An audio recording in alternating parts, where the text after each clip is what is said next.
hearing from Tricia Gray, who's the Assistant Director for Gender Equality at Australian DFAT.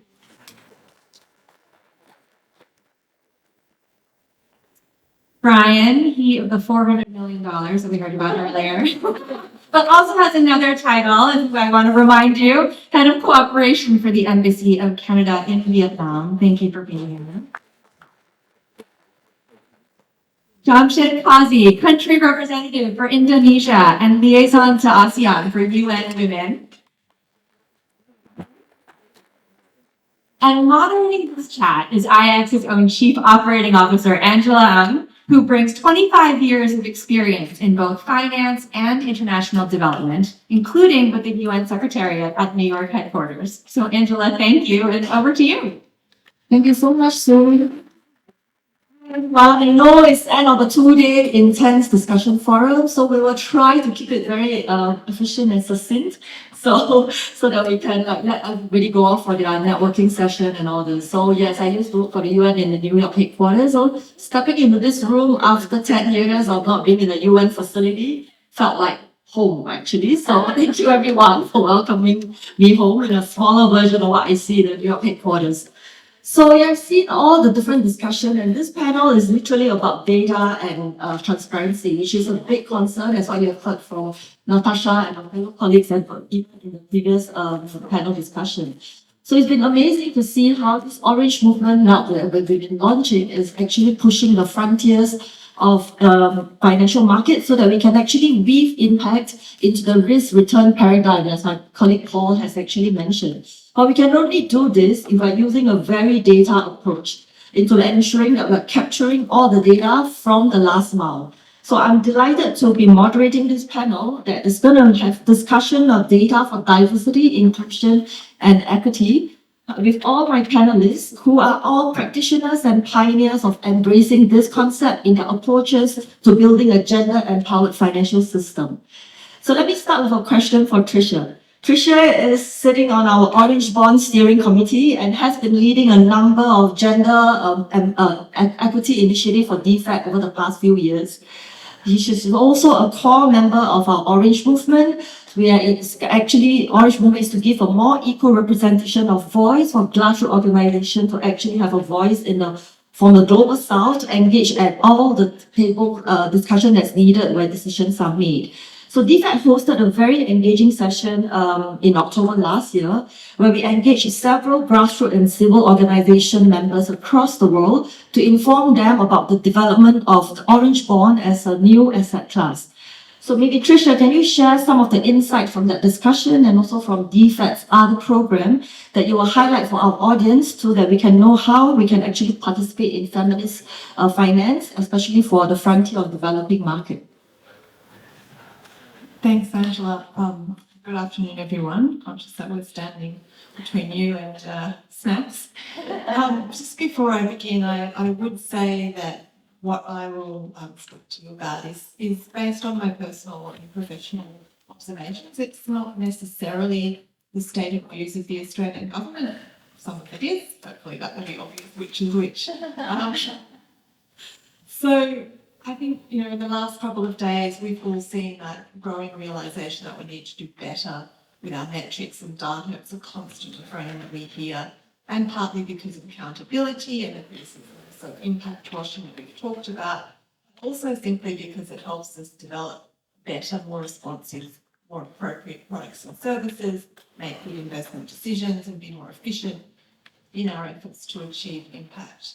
So the idea that in making that really work, to bring into the equation grassroots and beneficiary, come on, I use that word, come up with a better one and I'm happy, voices, it seems so obvious. And we certainly did see in our civil society roundtable an appetite and interest from NGOs and CSOs to really share their experience in participatory local level engagement. Because they've been doing it for decades, bringing those local voices into the design, implementation and monitoring of their programs. Development practitioners, we've been working on it for a long time. And, I can see that desire to bring a development perspective or we've heard it described as a translation between the finance space and the development space. And I very much see this reflected in the Orange Bond principles. So in doing this work, we need to think about power dynamics. And I wrote that down before I knew that lots of people at this forum would be mentioning power dynamics. So I'm really pleased to see that I'm on message here, because to me, that is a hallmark of the feminist approach. So, of course, there is a power differential between those who hold the funds and those who we aim to benefit from this funding, whether it's an investment or a grant. So if we bring local grassroots organisations into the tent, as the power holders, we need to recognise and sit with this comfort of ceding some of our power and loosen our expectations. And even it can sometimes come across as our demands of what we require in a relationship. So I'll give you an example from DFAT's program, the partnership that we have with women's rights organisations in Asia and the Pacific, which was specifically co-designed with the partners as a partnership of equals approach. But of course, DFAT holds the purse strings, we're the funder, so we do hold a different space in the partnership in terms of the power of the dollar, but we try to consciously manage the partnership, including the data collection, as an equal with the views and providing the grants to. So that can mean being flexible around our usual bureaucratic behaviours and requirements, including around the monitoring of results and impact.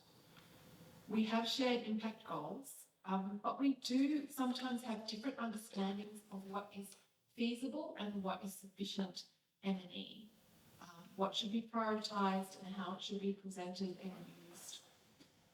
So it's not easy as the one that traditionally holds the power to give some ground rules. But it is what we need to do in seeking a strong partnership that will produce real results for the intended beneficiaries, women, girls, LGBTQIA, plus people in human rights defenders on the ground. So it is still early days as we negotiate through all that. And our blended finance work has also encountered these different expectations around data, because I think even impact investors have a different view to what the development organization data is necessary to demonstrate. And that has been a point of some negotiation, because GPs may claim that they're pretty comfortable, they already gather the right kind of data at the right level and they're confident about their impact, their investment. So it's not necessarily an easy conversation. I think, we've heard people say, look, it's not that hard, And it's not, but it is different to what people are used to doing. It might be a little bit outside their comfort zone. So I'll be honest with you, to date, we haven't maybe been able to push as hard as we would want to in these conversations. But I really hope that the tide is starting to turn. And certainly the Orange Bond principles seek to make that case. And gathering data differently, gathering different data differently, and the rollout of the Orange Bonds in practice seeks to generate that validated data from the top to the bottom to demonstrate the results. And so I really hope that this approach will start to take off. I look forward to the lessons that we will learn along the way. Thank you so much, Tricia. And I definitely agree that, the Orange Bond principles is, I'm really excited that it's shaped with so many voices from the ground. And we're trying to collect all these different data so that we ensure that it's covering everybody that has a stake in it.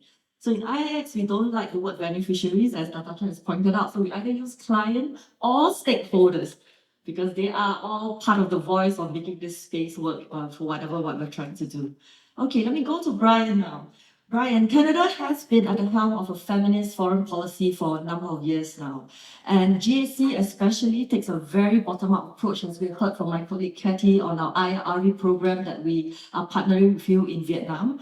So I would like to hear, an audience I'm sure, to see how GAC action Canada's Feminist International Assistance Policy through other localized programs, and how the audience can learn in terms of best practices when we're designing such program from the ground. Thank you very much, Angela. Before I begin, two things. One, very quickly, thank you to IIX for hosting this session, for organizing it. It's a fantastic opportunity. Thank you for ESCAP for giving us the space. Tricia said a number of things that really resonate with me, and I need to come back to them. Things around administration, bureaucracy, our own systems or our processes. I'll get to that. You mentioned Canada's kind of policy framework.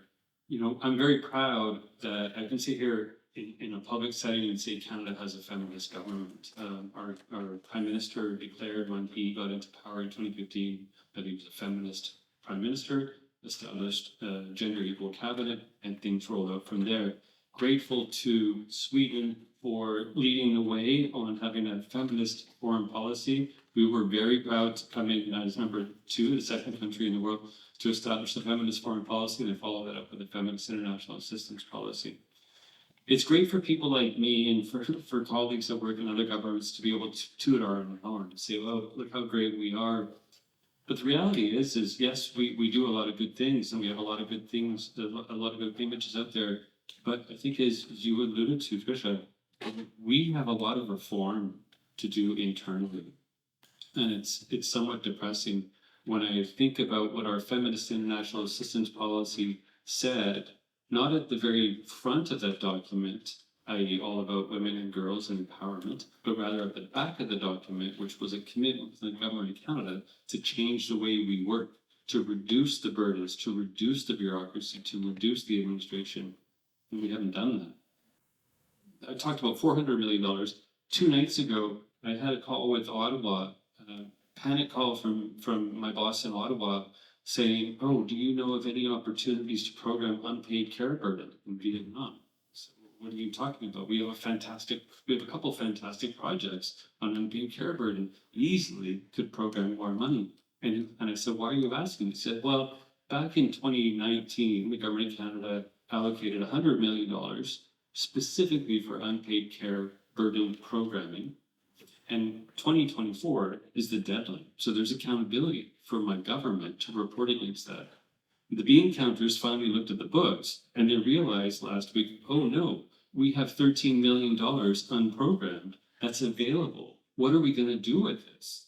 And I'm scratching my head going, how is this even possible, right? Like, when you think about all the needs and all the opportunities, how is it possible that a country like Canada can't figure these things out to make sure that that $100 million that was committed 4 years ago is spent 4 years ago, not 4 years later, desperately looking for opportunities. So I shine the light on my organization, on my government, and say we must do better. We must figure this out. We must, in many ways, get out of our own way.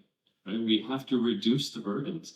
I look into IIX, and thank you, Kathy, for the wonderful introduction to that project that you're implementing on our behalf in Vietnam. It was a real difficult process. I love IIX. Everybody in the room loves IIX. People in Ottawa don't love IIX.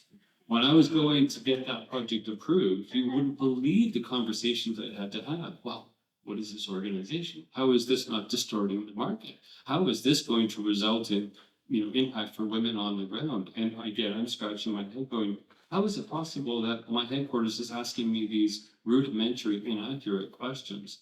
And that's a reflection of what needs to change internally in an organization like Global Affairs Canada to be able to advance with the times and get to the point where we are doing what we say we want to do, which is leverage our public sector resources for private sector resources, catalyze private sector resources through bonds and other vehicles with our minimal grant resources. We're not doing it yet. We say we are, but we're not yet doing it. And I want to continue advocating for all of you in the room to continue to push people like me and hold us accountable for the things that we said we would do and we're not yet delivering on, despite the fact that we have a feminist foreign policy, we have a feminist international assistance policy. We're very proud of those things.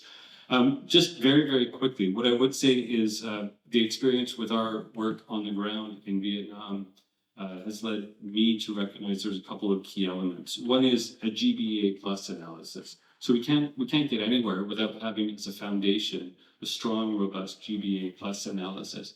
But more important than having that initial analysis is actually using that as a live document.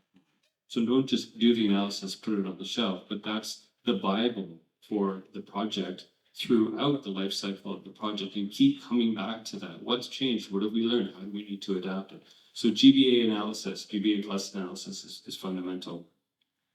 Specialist support. So in Global Affairs Canada, we'll have specialist support at headquarters, we'll have specialist support at the embassy, and then we'll expect specialist support through the project.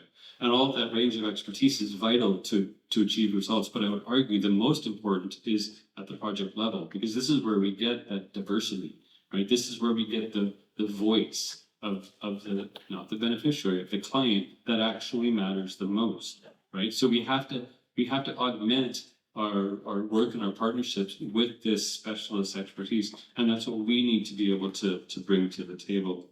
And then lastly, I would say is, a few people have said it about this notion, I work for a government, I work for the public sector, I work for a government of a wealthy country that's committed to liberal-minded engagement. So the last thing the government in Canada wants to do is to be seen as distorting the market. The government does not want to choose favorites. The government doesn't want to decide you get the money and you don't. And we have to recognize that that's an important imperative for people in my shoes, and I assume, for my colleagues from other countries, and then figure out, okay, how do we design the vehicles that allow for these investments, which puts actors like me and my colleagues in a position of security and safety where we are not perceived as having any distortive role on the market, but rather we're simply facilitating and empowering and encouraging through the efficient allocation of government resources. I'll leave it at that. Thank you. Thank you very much, Brian. It was, I know you were kind of saying all this thing about GAC. I know it was difficult when we started the program with you too, but I'm really glad you were so helpful in the whole process, and we managed to kick off, and the program is off to a great start. So don't bash out GAC so much, and you did sponsor the Feminist Forum and everything else that you're doing. So thank you very much for that. Okay, so I'm especially gonna embody the whole spirit of the Orange Movement, and I'm gonna turn it to Jamshed. So Jamshed is the UN Women Liaison to the ASEAN Secretariat. So there's a lot of things at the policy level that we can actually make happen so that we can foster greater investment into Orange Bond or other different gender instruments. So building on this, so can we kind of find out from Jamshed how does UN Women is working with policymakers so that we can actually influence the mindset in the corporate boardrooms in a way that we can actually make where investment decisions are actually made, that we can reshape the gender norms that can limit the flow of capital into the SDG and ensure that it's actually cleared out. Thank you very much.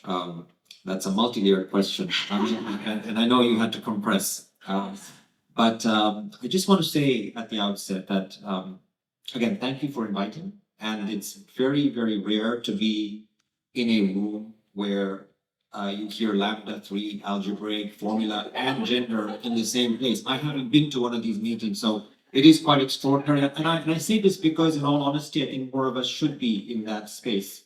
Because otherwise what happens is we go on our parallel tracks and the two never converge. And when that convergence happens, I think pretty extraordinary things do happen. And this is, I think, an example. I think Natasha mentioned she's really into statistics. And I know I've been told many of you are. So here's a few more. We are still hopelessly behind schedule on the SDGs, SDG 5 in particular. And, depending on how you crunch the numbers, it's 286 years away. We're 286 years away in terms of bridging or getting rid of discriminatory laws. We are 140 years away from having equality in the workforce. And we're about 40 years away, which is the best news, in terms of equality when it comes to Parliament. Surprising, I don't know how that's happened, but Parliament is making headway. It can happen maybe in my lifetime. Yes, so that's what I was getting at. And it's just to say that 2030 is not very far away. We're at the midpoint. We are so far behind that it's going to take a quantum leap in order for us to catch up. So it's not going to be done by, with all due respect, and we are very happy to receive ODA from colleagues, including the ones here with me on the panel.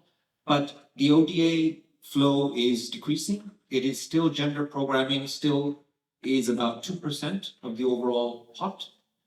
So we're not gonna be, millions are great. We're talking in the millions, but we're really gonna need the hedge fund managers and the others that top in the billions, if not trillions, to make that quantum shift. So, I mean, within ASEAN, you mentioned, I also serve, my other hat is dealing with the ASEAN Secretariat, and again, it's complicated. ASEAN also is struggling with its own, as an ASEAN bloc with gender inequalities. We worked with ASEAN recently to have the very first ASEAN gender outlook. Prior to that, there wasn't a ASEAN-wide gender snapshot. So for starters, there is an ASEAN gender outlook. We're planning to release another one next year. So this is at least a way to be able to benchmark and keep track of progress across the ASEAN region. Influencing is not easy.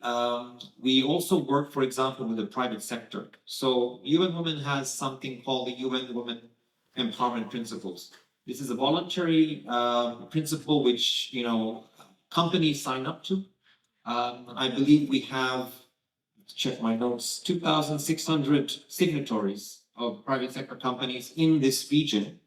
And of those, about 116 are financial institutions, like IIX, who have also signed up. So these are basically institutions that at the CEO level have said very clearly and publicly, they will, for example, create a workforce that is free from sexual harassment. Some very basic things, but it needs to be said.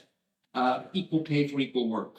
They are looking at advertising budgets to make sure that in their advertising, they're also not inadvertently projecting gender biases. So, and you mentioned norms change also. So I'm going to try to address, my notes were arranged differently, but I'm going to try and do it. No worries. We all have to be sort of, go with the flow, right? So on social norms change, and I want to say another statistic. Recently, there was a UNDP report released whereby 90% of men and women globally still hold strong gender biases. Now, that's a staggering percentage, and it hasn't changed in a decade. So, I mean, social norms, we're not in the business. I mean, we are essentially, I think, in the business of power dynamics, as was mentioned. We're also in the business of behavioral change. That will not happen if certain social norms or ideologies are staying firm and are not moving. So here's where I think, for example, with the private sector, UN Women also has an initiative called the Unstereotype Alliance. Because private sector, and you turn on the TV or you're on social media, it's the private sector marketing machine that will be, telling you to buy dishwashing liquid or detergent or whatever. I use these examples because these are typical. Any dishwashing advertisement or detergent ad will have a woman trying to sell you, and it'll be a woman also doing the dishes and the laundry. So we were also trying to get private sector to realize that they need to look at their advertising budgets. They need to look at how are they projecting this to millions, billions of people. It's all like subliminal advertising that influence. Right. It's low-hanging fruit. But the Unstereotype Alliance is basically UN Women convenes, but it's the private sector that leads multinational companies that are, well-known brands that you all have. They are trying to also get their act together and making sure they don't project more gender biases. And the other one, of course, that has was made very popular by Emma Watson, was the He for She campaign movement.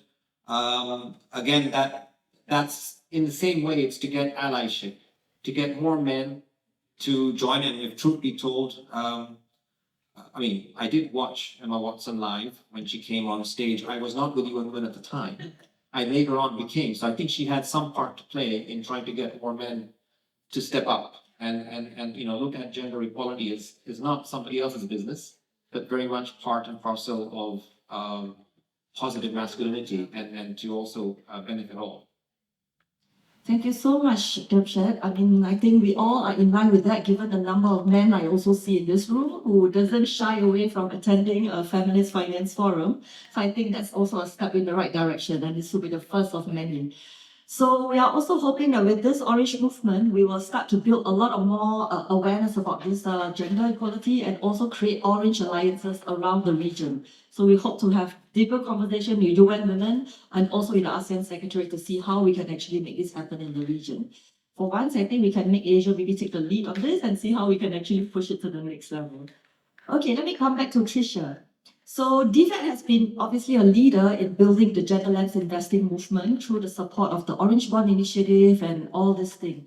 And one of the key things I've seen that everybody has a question about is how do you actually, like data is one of the key things in transparency. So how important has it been to get on the ground data from the women from the last mile so that you can guide your programming? And also what lessons can you learn and share from DFAT? They include all these different programs that you're doing, both in Asia as well as the Pacific. Thanks, Angela. It's always very nice when people point out that DFAT's been a leader in this space because we're kind of a middle-sized at best player, but we like to hope we have an outsized influence. So thank you. Here's a little bit of government announcement. So last week, Australia released our new development policy. And it very much highlights partnership, listening, responding to the priorities of partners, and being transparent and accountable, including in measuring our targets, progress against our targets for gender equality and climate change objectives. So I'm pretty sure people in my own organisation are not even aware of this, but we've actually been supporting for a long time work in the gender data space, including through support to UN Women, their flagship program and account, and UNFPA's No War Data, which supports the collection of gender-based violence data in the Asia Pacific. And both those partners seek to strengthen partner government agencies' ability to collect, analyse and use good gender data for policy making. And we really saw the fragility of that during COVID, when governments rushed to respond to the crisis, but they didn't always understand and take into account the differentiated impacts on women and men. And UN Women acted very quickly with the support of donors to do this work to collect field-level gender-sensitive data, which was absolutely crucial to our understanding and planning of responses. So disaggregated local level data is just so valuable for informed decision making. It must be relevant and representative to be used to its maximum impact. And in many countries, data gathering in remote and isolated areas is tough. The data and the methodologies used to gather it are therefore a lot stronger when they are really owned and implemented by local partners. And we've seen, and I'm sure there are many in the room that would agree that you need that local buy-in from national statistics officers and not just the women's ministries. You do need the bean counters on side. And the use of local statisticians returning survey questions can make a big difference. So I'll give an example from a DFAT supporting program called Quality Insights. This was an innovative methodology which we supported the development and piloting of since 2014 because, it really has taken that long to do things differently. And what makes it unique is its individual level gender sensitive measurement of multi-dimensional poverty and inequality. So it's quite ambitious, quite a mouthful. Because we want to delve beyond the level of household data collection, which is typically what we'll have household level surveys, to really capture the intra-household dynamics through responses from individual men and women, because apparently, if you just look at household level, you can hide up to 1/4 of poverty. So after much testing, piloting, evaluation and peer review, the tool was ready to roll out in Tonga and Solomon Islands in 2020, which was terrible timing. obviously. Nobody could have predicted No, it, so. not just COVID, there was also political unrest in Solomons, there was a volcanic eruption and a tsunami in Tonga. It was, couldn't have picked a worse time. But here's what we've learned in Tonga, and I've been so thrilled to see some Pacific sisters here at the forum, but alas, no one from Tonga, so I will speak about Tonga without ignoring, unfortunately. So, as I said, the collaboration and co-ownership with national statistics officers and other relevant ministries really ensures the data is seen as valuable. So I understand that Tonga has just released a report on its experience using the Equality Insights tool, and the government says it now aims to use that data that's been gathered for gender responsive budgeting. The use of local advisors, data collectors and statisticians really helped build not just capacity but also trust in the methodology. And the methodology questions and even just the domains of inquiry were informed by deep local research and lived experience. So it's very much a tailored tool. And that ownership and that real on the ground buying enabled robust samples and an extraordinary response rate. I'm told it was 99% in the country. So I'm also told that Tonga was the first country in the world to collect nationwide both household and individual level data. So it's quite an achievement. And the next step is to continue to follow up with the government to make sure that they do take that next step of using that data. I think what we've learned is taking it right down to that local individual level is really rich and useful. It can be time consuming. It is expensive.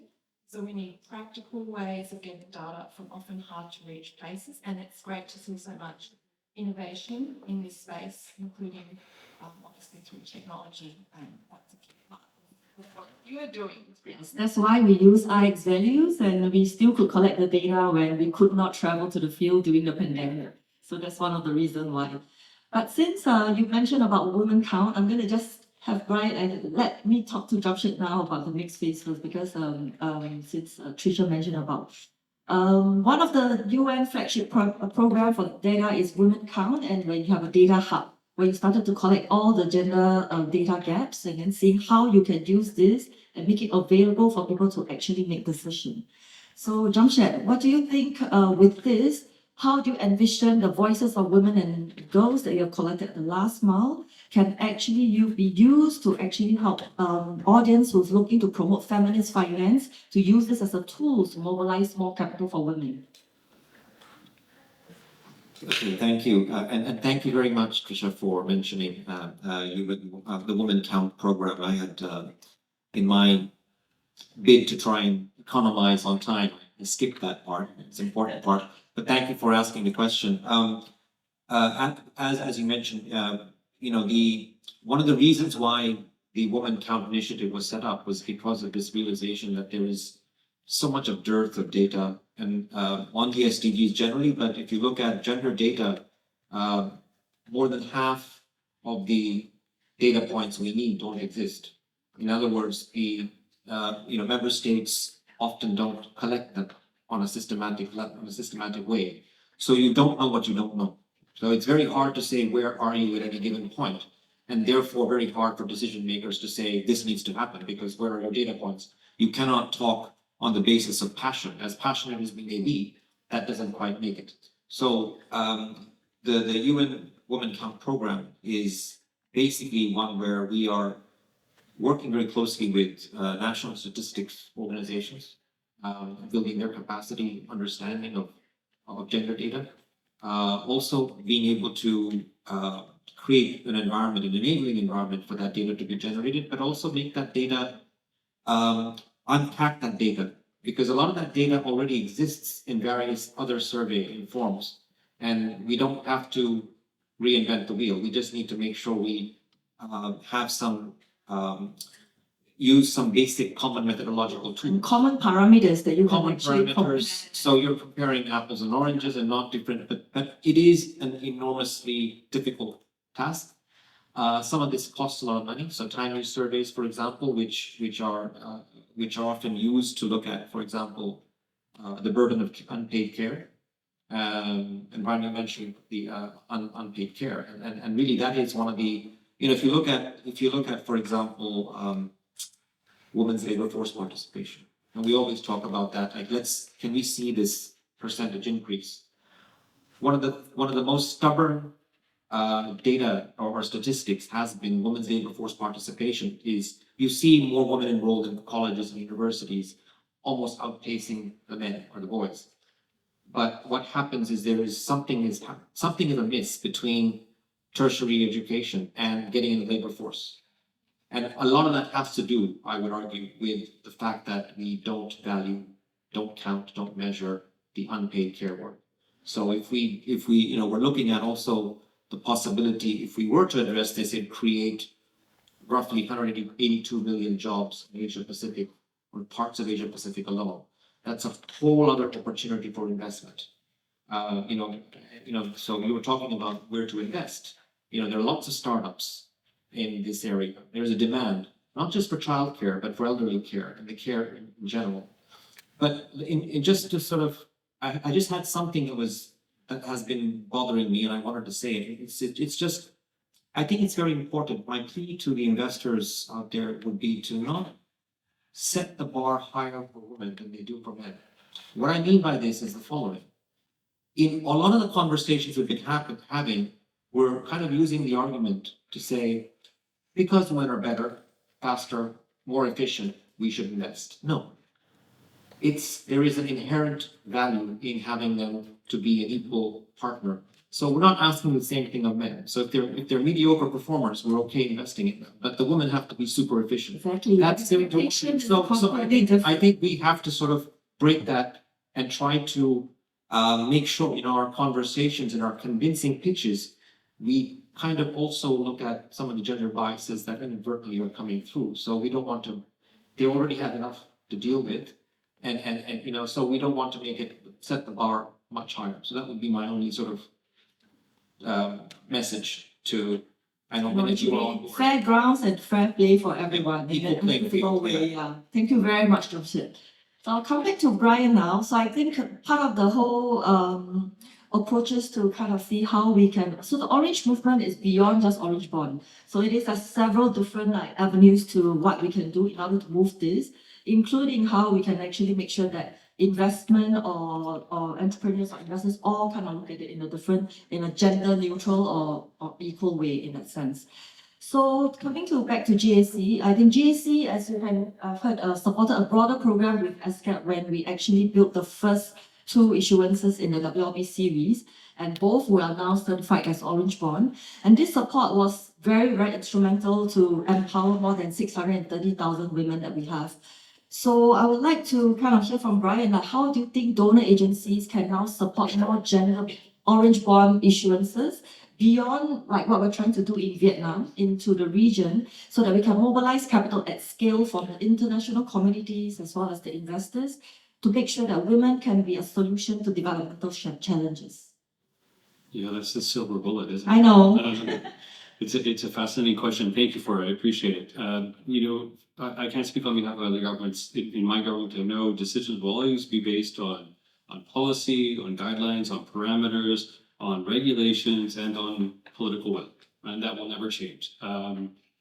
As much as I want us to do certain things, that will always be the case. Sometimes they'll align, sometimes they won't. I always argue it's to be a diplomat is a difficult job. It's easier when you personally subscribe and believe in what your government is doing, which I do now very much. But it's made more difficult when you have to accept that your government is of a different orientation. Those policies, those frameworks, and those regulations don't align. And I say that because we can't take for granted this moment of time that we're in. It's a good moment for the gender movement. There's a lot of hope, there's a lot of optimism, but populist politics is wreaking havoc around the world, and in many places where it gets power, we're seeing a regression. So what we need to do is figure out how do we cement the results of the activities we're talking about now so they cannot be reversed in the future. And part of that is around the stories, right? Part of it is around how do we articulate in anecdotes what this has all meant, and data is absolutely critical for that. There's no question. I think we all agree data is important. We all go to school, we learn that if you want to manage it, you have to measure it. That's a fundamental, so it's clear. We know that data in this space is important for impact, right? We have to measure, we have to understand, we have to be able to exercise accountability and demonstrate, okay, we've achieved X for Y. I would close by suggesting a different orientation. Not that that's not important, but in addition to that, I want us to think about data as opportunity. Right, and I want to share a perspective that I've been mulling over in my head. And forgive me if I sound insane, but it's late in the day. I think all of us are old enough to have remembered what it was like before the digital revolution. To live in an environment where we didn't have our smartphones and we didn't have the utility and the tools. I'll give you a couple of examples. I like being a handyman around my house. And so in the past, if I had to fix something, I'd have to run down to the store and I'd buy tools under $200, $300, $400, whatever the case may be. Now I can go online and go to a tool library. It's the sharing economy. I can borrow a tool for $1, or even better, I can go online to TaskRabbit and say, TaskRabbit, please do this for me. That mechanism has just been using data as opportunity to connect supply and demand. There's many more examples. Uber is a great example. Grab, it's a great example. Before, when I started working in government and traveling around the world, I arrived in airports and my worst fear is, how am I going to navigate the taxi? Because I wouldn't know if it was trustworthy, I wouldn't know how much it's supposed to cost. Now I arrive in any country, I get on Grab or I get on Uber, whatever it is, and I've got a threshold of confidence. And what's Transparency, you know exactly what. And what's driving that is data. It's data, the opportunity of data. And one last example is Airbnb. When I travel to another country with my family, I don't have to look and call up hotel. I go on Airbnb because I want to stay in a home. That is all data, right? Our world, the sharing economy, is all about data and capitalizing on data and the opportunity that exists with data. So I said this yesterday.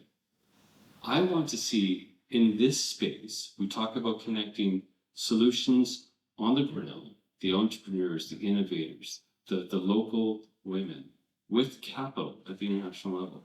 I want to see us adopt the same platform. I want to see a Tinder for allocating capital, right? And it's not inconceivable. There's so much data out there. AI is a tool that we're only learning now about how we can utilize it to coalesce that data and make it mean something for us. I don't think it is inconceivable to think of a future where we can have a platform like that, where we're connecting the international capital, the international investors with the women on the ground. And that would be my dream realized. And that's on data. Thank you. So I'm gonna do a shameless plug here. Like with the right support, I can figure it out with Paul, with the AI and the computer science background, and we can make use of the data to kind of drive a lot of the things that we're trying to do. Okay, so I'm gonna just end with like one simple thing for all of you. Yeah, to just like to just say that, like, this is ultimately the launch of the Orange Movement, and the Orange Bond Initiative. So I do want to have you guys, like, maybe representing your organization, just say one thing that you feel that what you would do to kind of commit to this movement, and what you think you could do and to encourage everyone to kind of subscribe to this movement, and how we can move the needle together. Tricia, you want to start? Yes, thank you. So I guess, like many feminists, I'm impatient for change, but I think my 25 years doing what I do has taught me that you do need to be realistic and flexible whilst maintaining your ambition. And we have a lot of tools at our disposal to help us to do that. We do to bring the right mindset to the table in terms of being conscious of our power and our desire to work wise. Great, thank you. Brian? This was the same question at the end of the Feminist Finance Forum I put on my hand. What I'm going to commit to is insisting that my staff at the embassy, when they float concepts for new projects, and we know, as you said very eloquently, ODA is tiny, tiny, tiny drop in the bucket. It will never amount to anything significant in terms of the capital required to achieve these results, but it can be catalytic. I'm going to insist that my staff have the conversations with people like yourself. Conversations with people outside of their comfort zone, understand bonds, understand what it means to issue bonds, understand the world of international finance, and then put a concept on my desk for consideration in terms of how we can use government resources, grant resources, to leverage effectively. Yes, I love that. Thank you so much, Brian. Joseph? I get the last one. Well, like a carton of milk, gender inequality has an expiry date, September 2030. So anything that we You can just do. said we are hundreds of years away. I did say that, but that's my next point, is that we need to basically do 100 years plus journey in 7. Anything we can do, including the orange bond, to catapult, to supercharge, turbocharge, whatever you want to use, we need that. So we cannot continue in our normal mode. We're not getting there. So it's nothing short of a miracle, but miracles do happen. And I think that this forum and I think the Orange Bond provides, and other investments like this will provide that promise and that real thrust that we need to take us to the finish line. It's all about pushing the envelope and thinking things differently. And I hope all the government partners that we have is kind of be in line with us, because that's what IX do. Okay, I know everybody is tired, and I will wrap up very, very soon. Maybe if there's anyone we'll take one question from the room, if any.